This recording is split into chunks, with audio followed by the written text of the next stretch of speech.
Assalamualaikum warahmatullahi wabarakatuh. Waalaikumsalam warahmatullahi wabarakatuh.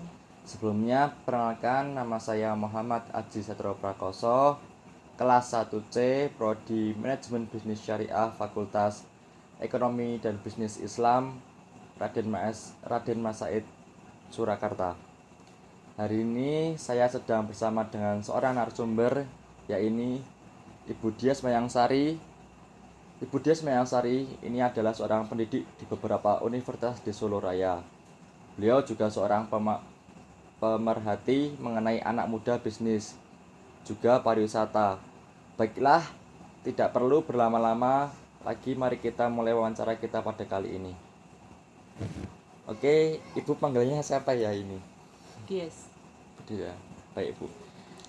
Sekarang bisa dijelaskan aktivitas sehari-harinya seperti apa, Bu Dias? Untuk aktivitas sehari-hari, saya merupakan seorang dosen di beberapa universitas di Solo Raya, terutama di UIN Raden Mas Said Surakarta dan juga Universitas 11 Maret, dan juga ada salah satu kampus swasta yang bergerak di pendidikan perhotelan dan pariwisata. Wah, lumayan sibuk ya Bu. Padahal Ibu sendiri menurut yang saya tahu adalah ibu dari dua orang anak yang masih sangat kecil. Lalu pertanyaannya, bagaimana Ibu bisa membagi waktu dengan berbagai aktivitas yang Ibu jalani? Ya kalau masalah waktu sih, tentu saja kita harus belajar manajemen waktu ya, time management. Seperti Mas Haji juga pernah belajar mengenai time management. Nah, kalau di manajemen bisnis syariah mesti diajari. Kenapa pentingnya time management ya, juga skala prioritas. Teman-teman juga harus tahu bagaimana pentingnya sebuah time management untuk mengatur hal-hal apa saja yang harus kita lakukan. Jadi setiap harinya harus ada to-do list, hal-hal yang harus dilakukan apa saja.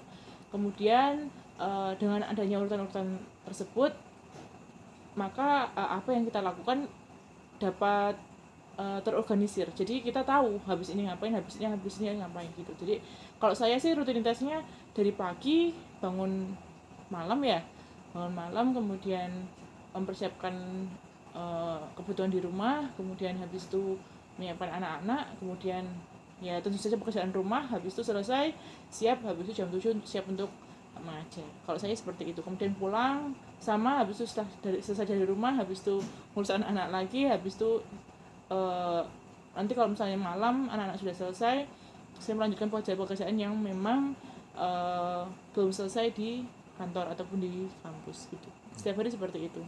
Wah, luar biasa. Ya, ternyata pentingnya sebuah time management dan skala prioritas ya Bu. Lalu sekarang untuk aktivitas di luar rumah, apa saja sih yang menjadi fokus pekerjaan yang Ibu jalani? Kalau fokus pekerjaan saya sekarang sih kalau di luar rumah tentu saja mengajar ya, karena untuk mengurus beberapa dan banyak sekali mahasiswa itu tidak mudah.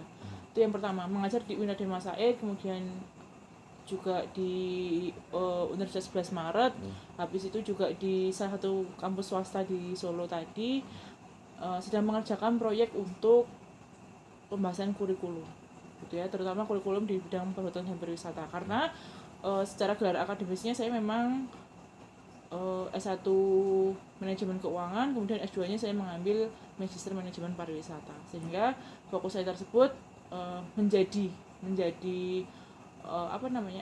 aktivitas saya di luar rumah, terutama bergerak di anak muda, kemudian di bidang perhotelan pariwisata gitu.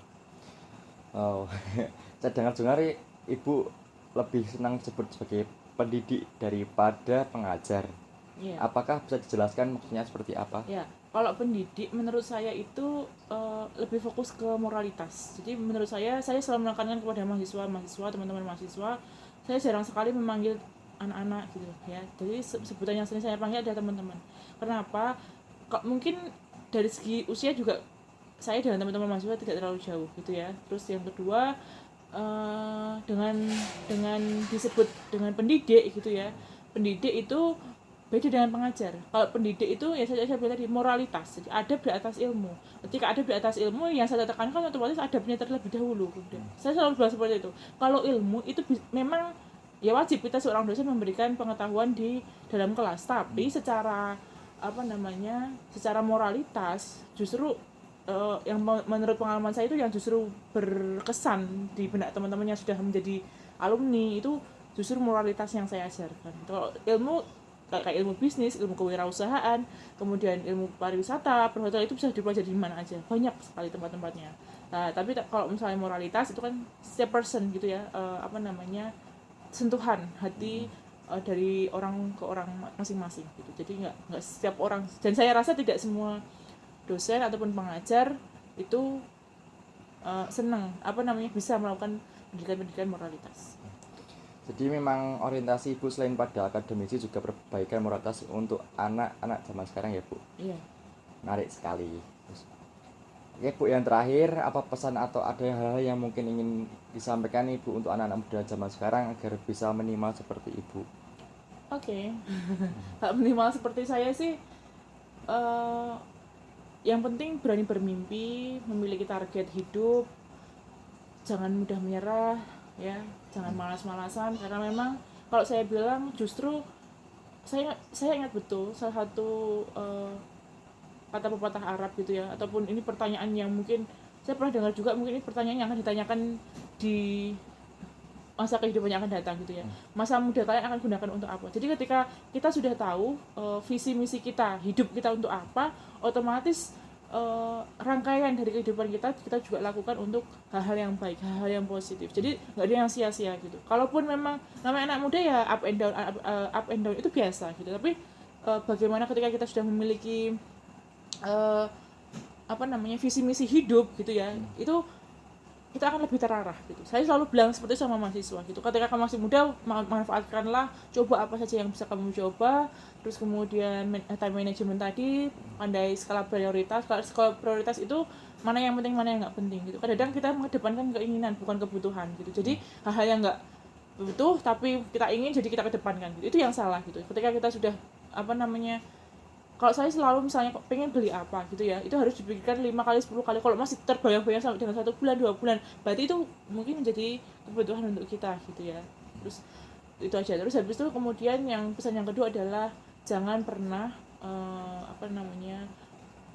memaksa kehidupan, dalam artian terutama anak muda sekarang di era sekarang gitu ya, ini sedang gempuran vintage ya, financial teknologi yang sangat masif gitu ya. Pesan saya, karena memang terjadi di sekeliling saya, kemudian terjadi di anak-anak muda yang curhat kepada saya, case-nya adalah teman-teman memiliki pengeluaran di luar kemampuan dompetnya. Jadi jangan bergaya di luar kemampuan dompetmu. Bahasa saya seperti itu. Jadi ketika teman-teman sudah tahu kemampuan dompetnya seperti apa, ya jangan melebih-lebihkan gitu. Jangan cari alasan-alasan apalagi berbohong kepada orang tua sehingga bisa memenuhi keinginan-keinginan yang sebenarnya tidak penting gitu. Jadi karena nggak tahu skala prioritas hidupnya ada di apa, visi misi hidupnya apa, sehingga tidak bisa memanfaatkan amanah dari orang tua dengan baik. Pesan saya itu. Jadi saya lebih ke moralnya, bagaimana kita bisa menyiapkan visi misi hidup kita. Terus yang kedua tadi, jangan bergaya melebihi batas dompetnya teman-teman. Gitu teman-teman. Terima kasih. Ya. Oke, terima kasih Bu Dias atas kesempatan di sela-sela kesibukan Ibu saat ini. Semoga Ibu sehat selalu dan kita bisa kembali berbincang di lain kesempatan. Amin amin ya rabbal alamin. Nah, untuk teman-teman, sekian dari saya wawancara bersama narasumber Ibu Dias. Sekian, wassalamualaikum warahmatullahi wabarakatuh. Waalaikumsalam warahmatullahi wabarakatuh.